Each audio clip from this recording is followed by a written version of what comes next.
ici, on est place de l'Opéra. C'est une manifestation qu'organise la Fondation Brigitte Bardot contre la fourrure. On arrive sur les jours où il fait froid et des personnes vont encore acheter de la fourrure au détriment et dans la grande souffrance des animaux. Je trouve ça horrible de massacrer des animaux pour ça, quoi. Donc on peut se couvrir autrement. Il est contre le port de la fourrure. Hein.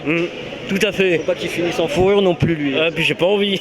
C'est revenu un peu à la mode chez les mannequins de reporter la fourrure. Même celles qui avaient arrêté, qui avaient fait des campagnes contre, se remettre à porter la fourrure. Voilà, ça continue, notamment en Chine, dans ces pays un peu en voie de développement. Les animaux sont comme les humains. Ils ont le même droit de vivre, les mêmes droits. La fourrure, en aucun cas, nous sommes là pour insulter ou pour incriminer. Je suis la mort. Faites beaucoup souffrir les animaux. J'adore ça. Les gens qui portent de la fourrure sont des sauvages.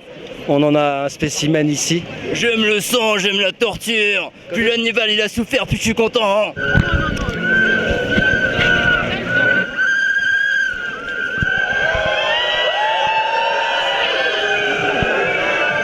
Quand vous regardez les vidéos de ce qui se passe en Chine, vous avez envie de vomir. Vivant, le chien il est vivant, il est font comme ça. Je ne sais pas s'il y a une raison pour aujourd'hui parce que c'est devant les Galeries Lafayette, mais en tout cas je sais qu'eux, en général, ils en ont pas mal de la fourrure. C'est ça, ils en vendent pas mal. Ouais. Ils ont toujours Ils font vendu pas partie beaucoup de des, ils font pas partie des endroits qui ont décidé d'arrêter. Enfin, cela dit, il y a tellement de magasins dans Paris qui font encore de la fourrure qu'on pourrait manifester partout.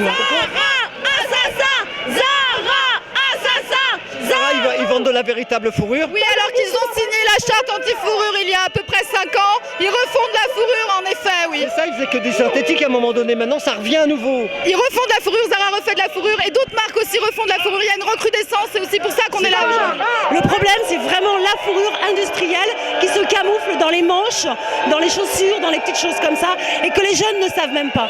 Moi, j'ai une fille qui a 14 ans, ses copines en portent et elles ne le savent pas. Il y a trop de lobby dans le jeu, je veux dire, il y a trop d'argent. Au-dessus, il y a les armes et la drogue, mais en dessous, il y a tout ce qui est trafic d'animaux et toute la fourrure. Tant qu'il y aura de la demande et de l'offre, ça continuera. C'est ça le problème. C'est le consommateur qui est responsable ou ceux qui importent justement? Parce que maintenant, c'est importé d'Asie. C'est ceux qui importent aussi. Oui. Madame, vous portez des chaussures en peau de bête, vous? Non? C'est du synthétique, vous pensez? À 10 €. C'est en cuir, ça? Mais quand c'est l'élevage, que les animaux sont tués correctement sans souffrir, je suis pas contre. Par exemple, les chaussures en cuir. Moi, c'est du plastique, monsieur. Tout est plastique. Et vous pensez pas que des fois on va aussi un petit peu trop loin ou il faut vraiment aussi limiter ce... C'est pas aller trop loin, c'est assumer. Heureusement, il y a des personnes politiques et même des stars qui essayent de démontrer qu'on peut porter de la fourrure synthétique. Alors, et ça reste même quand on croit qu'on a gagné, il faut toujours être vigilant. On doit toujours être vigilant. T'es condamné?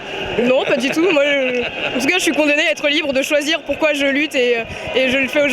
Voilà. Il paraît qu'en 2012, il va y avoir des lois et des nouveaux métiers où il va y avoir des gens qui vont contrôler ça. Mais en Chine, je peux vous dire que la loi n'est pas encore arrivée.